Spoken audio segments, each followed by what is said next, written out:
नमस्कार, जीन्स पर आपके साथ मैं आदिति त्यागी हूं। तो तालिबान के अफगानिस्तान पर कब्जे के बाद अब ऐसा लग रहा है कि कोई बड़ा फैसला होने वाला है। हम ऐसा इसलिए कह रहे हैं क्योंकि अमेरिका द्वारा ड्रोन स्ट्राइक की गई और अमेरिका के ड्रोन स्ट्राइक में 10 लोगों की मौत की खबर आई है। ये दावा किया गया है, आप इसे ऐसे समझिए। अमेरिका समेत कई देशों के विदेश मंत्रियों की अफगानिस्तान को लेकर अहम बैठक होनी है। इस बैठक में चीन का एजेंडा साफ है, वो चाहेगा तालिबान सरकार बनाए। भारत इस सब के बीच अपने रुख को लेकर वेट एंड वॉच की पॉलिसी अपनाए हुए है। भारत के रक्षा मंत्री राजनाथ सिंह ने कहा कि हमारी इस हालात पर नजर है, इस मुद्दे पर हमारी नजर है, लेकिन अभी भारत वेट एंड वॉच ही करना चाहता है। डिटेल में सुनिए रक्षा मंत्री राजनाथ सिंह ने क्या कहा है। पड़ोस के अफगानिस्तान में जो कुछ भी घटित हो रहा है वह सुरक्षा की दृष्टि से नए सवाल खड़े कर रहा है और वहां के हालात पर हमारी सरकार लगातार नजर बनाए हुए है। भारतीयों की सुरक्षा के साथ साथ हमारी सरकार यह भी चाहती है कि वहां बन रही परिस्थितियों का फायदा उठाकर देश विरोधी ताकतें सीमा पार से आतंकवाद को बढ़ावा न दे सकें। साथ ही कुछ और चिंताएं भी हैं जो राष्ट्रीय सुरक्षा की दृष्टि से चुनौती बन सकती हैं, मगर मैं आपको बताना चाहूंगा कि हमारी सरकार सजग है। तो भारत सजग है, वेट एंड वॉच की पॉलिसी पर अमल कर रहा है इस वक्त और हालात पर लगातार नजर है। अब जो तस्वीरें हम दिखाएंगे आपको, वो तस्वीरें कहानी बयां करती हैं अमेरिका के बदले की। अमेरिका का बदला 13 अमेरिकी मरीन कमांडोज की जो शहादत हुई उसके बदले से जुड़ा हुआ है। अमेरिका आईसिस खुरासान के आतंकियों को चुन चुन कर मार रहा है। उसके बदले की आग में ये दर्दनाक है कि इंसानियत भी झुलस रही है। काबुल शहर धुएं से ढका हुआ नजर आता है। काबुल एयरपोर्ट पर हमले के बाद धुआं छाया रहा है और उसी की ग्राउंड रिपोर्ट हम आपको दिखा भी रहे हैं, तस्वीरें भी दिखा रहे हैं।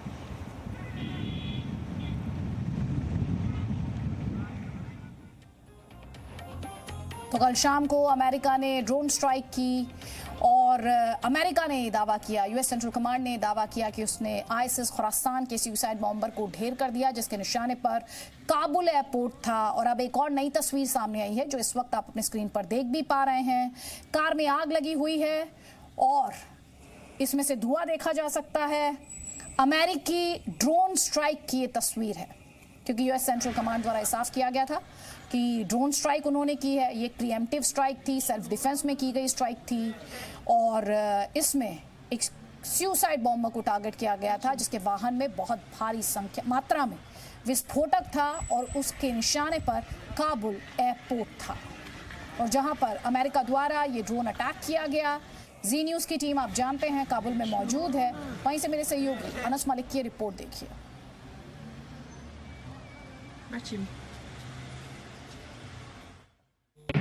मैं इस वक्त मौजूद हूँ उस जगह पर, उसी गाड़ी के ऊपर जिस गाड़ी को अमेरिका की जानिब से दावा किया गया कि इसमें दहशतगर्द अनासर जो कि ISK से लिंक थे वो मौजूद थे। लेकिन यहाँ पर जो सूरत हाल है वो कुछ और बता रही है। वो गाड़ी है, ये रॉकेट के रेमिनेंट्स हैं और इस गाड़ी के अंदर जो हैं, जो इलाका मकीन बताते हैं, इसमें 10 शहरी मौजूद थे जिसमें 3 बच्चे भी कम उम्र बच्चे भी मौजूद थे। उन्होंने अमेरिका के दावे की नफ़ी की है। 10 लोगों की जो सिविलियंस हैं उनकी शहादत की, उनकी हलाकत की बात हो रही है। उनका कहना है कि इस जो ड्रोन अटैक के अंदर 10 लोग जो हैं वो अपनी ज़िंदगी से हाथ धो बैठे हैं और उनका मुतालबा है कि वो इंसाफ चाहते हैं। उनके भाई जो हमारी बात हुई विक्टिम के भाई से, उनका कहना था कि उनका किसी से कोई ताल्लुक़ नहीं था, वो एक इंजीनियर थे और वो चाहते हैं कि उनकी फैमिली के साथ, उनके 10 लोगों के साथ, ख़ानदान के 10 मकीनों के साथ इंसाफ किया जा सके। जी मीडिया के लिए अनस मलिक, काबुल, अफगानिस्तान से। घंटे से भी कम वक्त बच चुका है और अमेरिका की जानिब से जो ट्रूप्स विड्रॉल की डेडलाइन है वो उसका वक्त जो है अब करीब आता जा रहा है। आज सुबह काबुल जो है वो ब्लास्ट की जो है आवाज़ों से वो जागा। उनकी लोगों की, काबुल के लोगों की सुबह जो है वो धमाकों की आवाज़ से हुई और फिर पता चला कि वो धमाके रॉकेट इंटरसेप्ट से, जो रॉकेट्स काबुल एयरपोर्ट की जानिब फायर किए गए थे खैर खाना की तरफ से, जो कि साउथ ऑफ काबुल के अंदर इलाका एक आता है। जो हुकाम है उन्होंने भी कंफर्म किया कि इन रॉकेट्स को मिड एयर इंटरसेप्ट किया गया था, जिसके बायस ये धमाकों की आवाज़ आई। बड़े ज़ोरदार धमाके थे जिनकी आवाज़ काफ़ी दूर तक सुनी गई।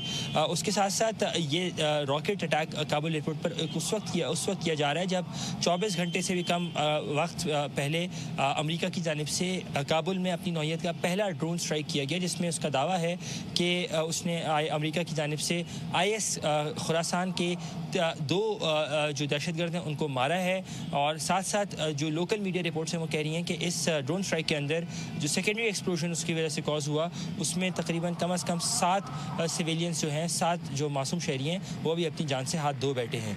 जी मीडिया के लिए अनस मलिक, काबुल, अफगानिस्तान से। हमारे अंतर्राष्ट्रीय चैनल वियोन के संवाददाता अनस मलिक की आपने ग्राउंड रिपोर्ट देखी। मेरे 2 और सहयोगी इस वक्त साथ में है, मनीष शुक्ला हमारे साथ हैं और सिद्धांत सिब्बल भी हमारे साथ है। सिद्धांत, पहला सवाल मेरा आप ही से, और सवाल ये है, ये जो विदेश मंत्रियों की बैठक होनी है जिसे लेकर भारत के रक्षा मंत्री कह रहे हैं कि भारत का रुख वेट एंड वॉच का है, इस बैठक से, विदेश मंत्रियों की इस बैठक से क्या कोई बड़ा ऐलान मुमकिन है, संभव है, क्या एक्सपेक्ट किया जा सकता है?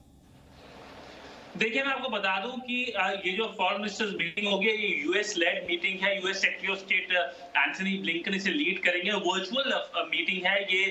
12 AM इंडियन स्टैंडर्ड टाइम यानी 2:30 बजे वॉशिंगटन टाइम होगी ये वर्चुअल बैठक, जिसके अंदर कनाडा होगा, European union, NATO, UK, France, Japan. इसमें भारत नहीं होगा, पर मैं आपको बता दूं ऐसा नहीं है कि भारत कोऑर्डिनेट नहीं कर रहा है। भारत पिछले कुछ हफ्तों से, बल्कि जब से काबुल तालिबान के अंडर गिरा है तब से बहुत सारी बातचीत हुई है। भारत के जो विदेश मंत्री हैं उनकी बातचीत यूएस सेक्रेटरी ऑफ स्टेट से 3 बार हुई है, यूके के फॉरेन सेक्रेटरी के साथ 2 बार हुई है, फ्रांस के फॉरेन मिनिस्टर्स के साथ 1 बार हुई है। इसके अलावा भारत के प्रधानमंत्री नरेंद्र मोदी और रशियन प्रेसिडेंट व्लादिमीर पुतिन की बातचीत हुई है, जिसके अंदर दोनों ने कहा कि वो एक तरह से बातचीत जारी रखेंगे। 45 मिनट्स लॉन्ग कॉन्वर्सेशन हुई थी। इसके अलावा पिछले हफ्ते हमने फ्राइडे को देखा कि भारत के प्रधानमंत्री और इटली के प्रधानमंत्री के बीच बातचीत हुई थी। ये इंपॉर्टेंट इसलिए क्योंकि इटली G20 का होस्ट है इस साल, और वो चाहता है कि सितंबर में G20 की एक स्पेशल बैठक हो अफगानिस्तान में। पिछले साल हमने कोविड पे देखा था, और इस साल हम अफगानिस्तान में एक स्पेशल बैठक देख सकते हैं। सिद्धांत, लेकिन ये जो विदेश मंत्रियों की बैठक है, भारत तो कह रहा है कि हम वेट एंड वॉच की जो पॉलिसी है उस पर बढ़ेंगे। ये जो विदेश मंत्रियों की बैठक है, इसमें क्या बड़ा ऐलान मुमकिन है? देखिए, ये जो बैठक हो रही है फॉरेन मिनिस्टर्स की बैठक, ये बेसिकली कोऑर्डिनेशन के लिए है। इसके बाद मैं एक्सपेक्ट कर सकता हूं कि एक स्टेटमेंट आ सकती है, अब जॉइंट स्टेटमेंट भी हो सकती है, और फोकस यही होगा कि कैसे एक तरफ से कोऑर्डिनेशन, एक इंटरनेशनल कोऑर्डिनेशन होना चाहिए। बेसिकली ये जो बैठक हो रही है, ये जो बैठक एक तरफ से यूएस और उसके वेरी क्लोज एलाइज के साथ हो रही है। ऐसा नहीं है भारत उसका एलाई नहीं है, बट ये जो एलाइज हैं इनके साथ एक इंस्टीट्यूशनल फॉर्मेट है।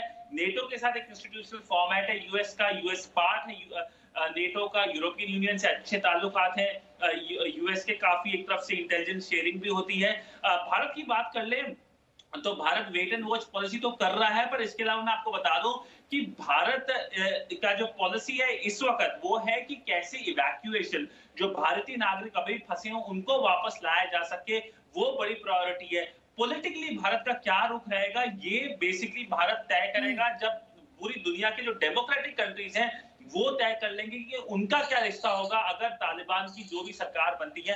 अभी मैं आपको बता दूं कि तालिबान की सरकार अफगानिस्तान पे नहीं बनी है। ग्लोबली अगर आप कमेंट्स देखें तो सब बोल रहे हैं कि जो भी सरकार काबुल में होनी चाहिए वो एक इंक्लूसिव गवर्नमेंट होनी चाहिए। इंक्लूसिव गवर्नमेंट यानी पख्तून तो हो उसके अंदर, पर उसमें ताजिक हो, हजारा हो, उज़्बेकी हो, जो भी माइनॉरिटीज है उनका भी रिप्रेजेंटेशन हो। जी, मनीष शुक्ला भी हमारे साथ है। मनीष, अमेरिका के कंप्लीट विड्रॉल को लेकर 31 अगस्त की ये डेडलाइन, इस सब के बीच पाकिस्तान के NSA का बयान कि अगर तालिबान को मान्यता नहीं दी तो 9/11 जैसा हमला हो सकता है। मौजूदा हालात की अफगानिस्तान में बात की जाए तो इस वक्त लेटेस्ट इंफॉर्मेशन क्या है, बताइए हमारे दर्शकों को। देखिए, जैसा कि अभी सिद्धांत बता रहे थे कि जो मीटिंग है जो कई फॉरेन मिनिस्टर के वर्ल्ड की, दरअसल यहाँ पे ये भी एक है कि किस तरीके से अफगानिस्तान को मदद दी जाए और अफगानिस्तान के अंदर जो ह्यूमन राइट्स के तमाम इश्यूज हैं, जैसा कि वहाँ ताजिक हैं या उज्बेक हैं, या पश्तून है, इन सब को बराबर वहां पर हक मिले, किस तरीके से सरकार को मान्यता दिया जाए, क्या रूपरेखा है, इस पर इस वक्त वर्ल्ड फोकस हो रहा है। लेकिन जो दूसरी सबसे बड़ी बात यह है कि इस वक्त अफगानिस्तान के अंदर ये भी देखा जा रहा है कि किस तरीके से आने वाले टाइम में जैसा कि हमने देखा कि पाकिस्तान ने एक बड़ा स्टेटमेंट दिया है, कल इंटरनेशनल मीडिया को उनके एनएसए ने ये बोला है कि दुनिया जिस तरीके से जो फॉरेन फोर्सेज हैं अफगानिस्तान से जा रही हैं, एक वैक्यूम की स्थिति आ रही है और 9/11 का खतरा है दुनिया के सामने। तो पाकिस्तान वर्ल्ड को ये कन्विंस करना चाहता है, ये वर्ल्ड को बताना चाहता है कि जो आतंकी लड़ाई है बिना उनके मदद के नहीं हो सकती और पाकिस्तान का रोल हमेशा इंपॉर्टेंट रहेगा और ज्यादा बढ़ जाएगा जब फॉरेन फोर्सेस जा रही हैं। तो दरअसल वो फ्रंट पे आना चाहते हैं, वो चाहते हैं कि उनको उसी तरीके से मदद मिलती रहे, चाहे पैसे की मदद हो या हथियारों की मदद हो। और सबसे बड़ा इसका फायदा पाकिस्तान ये ले रहा है कि आने वाले टाइम में जो FATF में वो ग्रे लिस्ट में है, वो FATF के लिस्ट से हट जाए, क्योंकि इससे इनकी इकोनॉमी भी बूस्ट होगी और ये बताएंगे दुनिया को कि देखो जी, अगर आपको अफगानिस्तान में शांति चाहिए, तालिबान सही तरीके से काम करे, तो जो होल पाकिस्तान का है उसको नजरअंदाज नहीं किया जा सकता। यहाँ इंटरेस्टिंग बात यह भी है अदिति कि यहाँ रशियंस और चाइनीज कहीं ना कहीं उनमें भी पाकिस्तान का पक्ष काफी स्ट्रांग हो रहा है, क्योंकि चाइना को इन्वेस्टमेंट करना है अफगानिस्तान के अंदर, रशियंस भी इंटरेस्टेड हैं, तो वो भी चाहते हैं कि पाकिस्तान का एक बड़ा रोल हो। अब हमारे लिए एक चैलेंज ये है, जैसा कि हमने राजनाथ सिंह का भी देखा, कि आने वाले टाइम में हमारे लिए बहुत बड़ा सिक्योरिटी चैलेंज भी है और भारत की जो प्रेजेंस थी अफगानिस्तान में और फ्यूचर में किस तरीके की रहेगी, क्योंकि तालिबान तो जरूर है वो सॉफ्ट स्टेटमेंट दे रहे हैं कि भारत का स्वागत है, भारत उसी तरीके से संबंध बनाना चाहते हैं, लेकिन तालिबान को हम जानते हैं कि उनका होल्ड जो है पाकिस्तान कंट्रोल करता है और चाइना के साथ, पाकिस्तान के साथ जो एक यूनिक गठबंधन है जिसमें टर्की भी है, तो आने वाले टाइम में एक अलग सिनारियो होगा जिसमें भारत अपने आप को कहां फिट बैठेगा, ये एक बड़ी बात होगी। बहुत बहुत शुक्रिया मनीष शुक्ला आपका और सिद्धांत सिब्बल आपका भी इस लेटेस्ट इन्फॉर्मेशन के लिए बहुत बहुत शुक्रिया। लेकिन हम आपको लगातार वो तस्वीरें दिखा रहे हैं, ड्रोन स्ट्राइक कल अमेरिका द्वारा की गई, उसी की तस्वीर आप देख रहे हैं, वाहन जिसमें भारी मात्रा में विस्फोटक था। अमेरिका ने कहा आईएसआईएस खुरासान का ये सुसाइड बॉम्बर था जिसे उसके द्वारा टारगेट किया गया, क्योंकि इसके निशाने पर काबुल एयरपोर्ट था। प्रीएम्प्टिव स्ट्राइक अमेरिका द्वारा ये बताई गई, सेल्फ डिफेंस के नाम पर की गई ये स्ट्राइक बताई गई है। हालांकि 10 लोगों की इसमें मौत हुई है, जिसे लेकर लगातार सवाल उठ रहे हैं।